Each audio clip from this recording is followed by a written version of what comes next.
একজন আল্লাহওয়ালা ব্যক্তি, বুজুর্গ ব্যক্তি, উনি খুব ইবাদত গুজারি ব্যক্তি। হঠাৎ করে একদিন উনার ঘরের মধ্যে খাবার সংকটের মধ্যে পড়ে গেলেন। উনার স্ত্রী বলতেছেন, ও স্বামী, খাবারের কিছু ব্যবস্থা করো না, ঘরের মধ্যে তো খাবার সাবার নাই, কোনো কিছুই নাই। ছেলেমেয়েরা কান্নাকাটি করতেছে। ওই সময় কি করবেন? একদিন নয়, দুই দিন নয়, একটানা 7 দিন পর্যন্ত ঘরের মধ্যে খাবার নাই। স্ত্রী ডাক দিয়া বলতেছে, স্বামী গো, তুমি যাও না, খাবারের কিছু তালাশ করো। স্বামীটা ফজরের নামাজ পড়ে বাড়ি থেকে বের হয়ে গেলেন। আমার আল্লাহ পাক কি পারেন না রে বাজান? আমার আল্লাহ পাক যার প্রতি রাজি হয়ে যান, খুশি হয়ে যান, ওই বান্দার প্রতি অনেক রহমত এবং রিজিক নাজিল করে। দেখুন সুবহানাল্লাহ। আমার আল্লাহ পারে কি পারে না? ভাইরা আমার, বন্ধুরা আমার, ও যুবক ভাইরারি, লোকটা বাড়ি থেকে বের হয়ে গেল রিজিকের তালাশে। আমি ঘটনা বলছি, আপনার ইমাম জাওজি রহমাতুল্লাহি আলাইহি উনার কিতাবের মধ্যে এই ঘটনাটা লিখেছেন। অনেকে বলবেন বানায় বলি, বাজান সময় নাই, পরে বলবো ইনশাআল্লাহ বাজান। উনি তখন সময় বাড়ি থেকে বের হয়ে গেলেন। ইন্দিমের সময় বাজারের মধ্যে যাওয়ার পরে লোকেরা ওনাকে কাজের মধ্যে নিল না। কাজের মধ্যে না নেওয়ার কারণে উনি আল্লাহর উপরে ভরসা করলেন। উনাকে হেলা কইরা ছাইরা দিল। আল্লাহর উপরে ভরসা কইরা উনি কাজের মধ্যে গেলেন না, উনাকে নিল না লোকেরা। ইন্দিমের সময় আল্লাহর উপরে ভরসা করে একটা সাগরের তীরের মধ্যে গেলেন। সাগরের তীরের মধ্যে যাইয়া ওই জায়গার মধ্যে বাজান ইন্দিমের সময় আমার আল্লাহ পাকের সেজদার মধ্যে রেডি হয়ে গেলেন। এমন লম্বা লম্বা রুকু সেজদা করতে লাগলেন। সেজদা করতে করতে মাগরিবের আজানের সময় হয়ে গেল। উনি নামাজ শেষ করে, সেজদা শেষ করে বাড়ির দিকে রওনা করলেন। আমার আল্লাহ পাকের ইবাদত করে বাড়ির দিকে যখন রওনা হইলেন, বাড়ির দিকে রওনা কইরা স্ত্রীকে ডাক দেয়া বলেন, দরজাটা খুলো। স্ত্রী দরজা খুললেন। দরজা খোলার পরে ইন্দিমিন সময়ে দেখতেছেন তারা কান্নাকাটি করতেছে, ছেলে মেয়েরা। স্ত্রী বলতেছে, তুমি কি কোনো ইনকাম করো নাই? কোনো খাবার দাবার কেন আনো নাই? স্ত্রীকে উনি উনি বুঝাইলেন যে আমার যে মালিক রয়েছে, ওই মালিক বলছে আগামীকাল আমি যে কাজ করেছি, কাজের পারিশ্রমিক আগামীকাল দিবে। কোন সুবহানাল্লাহ। আর জমিনে যতদিন থাকবো, হিংসার মধ্যে থাকলে আমাদের জীবনটা বরবাদ হয়ে যাবে বাজান। ও আমার যুবক ভাইরা, ওই না দেখেন না ইমানের কেমন পাওয়ার, ইমানের কেমন পাওয়ার। যারা আল্লাহর ওলি হয়েছে, যারা আল্লাহর ওলি হয়েছে, আমার আল্লাহ বলেন, আলা ইন্না আউলিয়া আল্লাহি লা খাউফুন আলাইহিম ওয়া লা হুম ইয়াহজানুন। আলা, সাবধান, নিশ্চয়ই আল্লাহর বন্ধু যারা হবে, লা খাউফুন আলাইহিম ওয়া লা হুম ইয়াহজানুন, তাদের কোনো চিন্তা নাই, তাদের কোনো ভয় নাই।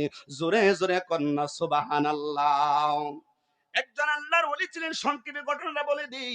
এই ঘটনাটা আমি এই কোন জায়গার মধ্যেও আমি এই আলোচনাটা করি নাই রে বাজান। বাজান রে, আগামীকাল আমার এই কাজের পারিশ্রমিক দিবি। পারিশ্রমিকটা আগামীকাল মনে হয় দিবেন। তিনি আগামীকালের আশায় আবারও বাজারের মধ্যে গেলেন।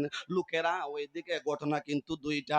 লোকেরা কি করলো, আবার যখন উনি বাজারের মধ্যে গেলেন, লোকেরা হেলা কইরা ওই লোকটাকে, নতুন মানুষ তো কাজের মধ্যে আর নিল না। ইন্দিমের সময় আবার উনি কে করলেন, ওই সাগরের তীরের মধ্যে গেলেন। সাগরের তীরের মধ্যে যাইয়া রে বাজার ইন্দিমের সময় নামাজের মধ্যে সেজদায় দীর্ঘক্ষণ পরে থাকলেন। আবার মাগরিবের আজান হলো। নামাজ শেষ করে ইন্দিমের সময়ে বাজান আবার বাড়ির দিকে রওনা করলেন।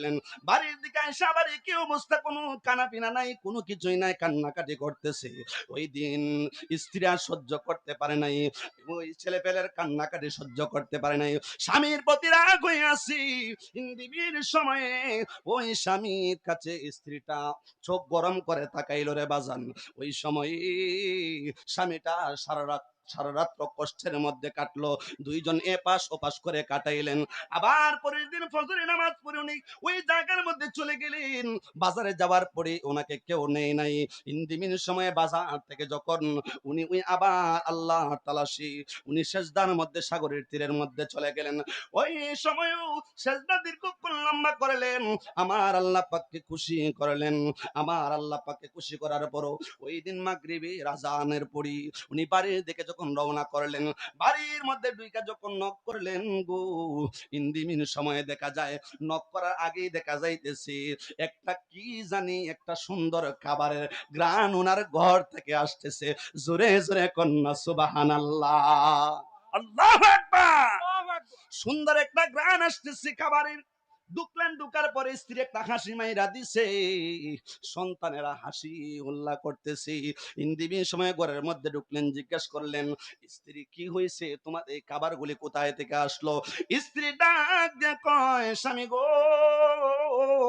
ও স্বামী গো, এই খাবারগুলো এমন একটা জায়গার মধ্যে থেকে আসছে, এমন কতগুলা মানুষ এই খাবারগুলা আমাদেরকে দিয়া গেছে এবং আমাদের এই গোস্তগুলা দিয়া গেছে, আমরা খাইলাম, আপনার জন্য রেখেছি পর্যাপ্ত পরিমাণের তেল, আটা, রসুন, যা কিছু খাবারের ব্যবস্থা আছে সব কিছু আমাদেরকে দিয়া গেছে।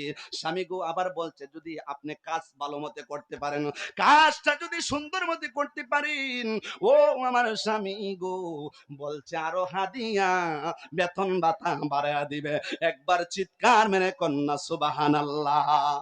তাইলে আমার আল্লাহ পাককে খুশি করলে, নামাজ পড়া খুশি করলে, আমার নবীজির প্রতি ঈমান আনলে, নবীজিকে খুশি করলে, আমার আল্লাহ পাক রিজিকের ব্যবস্থা করতে পারে কি পারে না? কোন আল্লাহু আকবার। তাইলে বাজান, ঈমান আনার, আমার নবীজির উপরে ঈমান আনার দরকার আছে না নাই? আমার আল্লাহ পাককে খুশি করার দরকার আছে না নাই? বাজান, ঈমানটা শক্ত রাখবেন।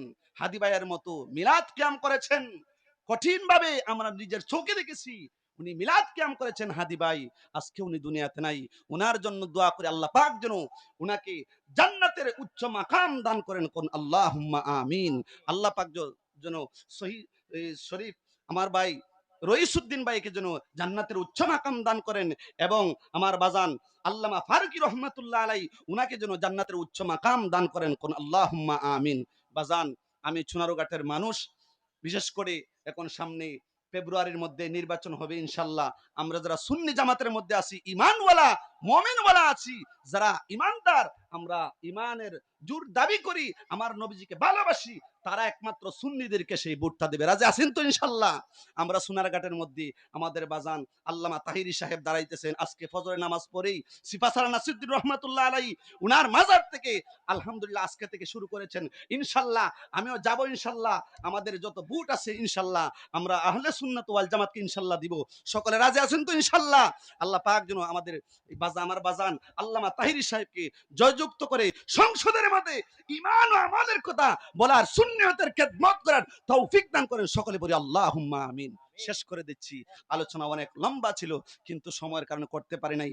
বাজান আমার জন্য দোয়া করবেন, আমি অহংকার করি না, কান ধরলাম, আল্লাহ পাক আমার সেই আমার অহংকারগুলি আমাকে মুক্ত করে। সকলে বলুন আল্লাহুম্মা আমিন। ওয়া আখিরি দাওয়ানা আনিল হামদুলিল্লাহি রাব্বিল আলামিন।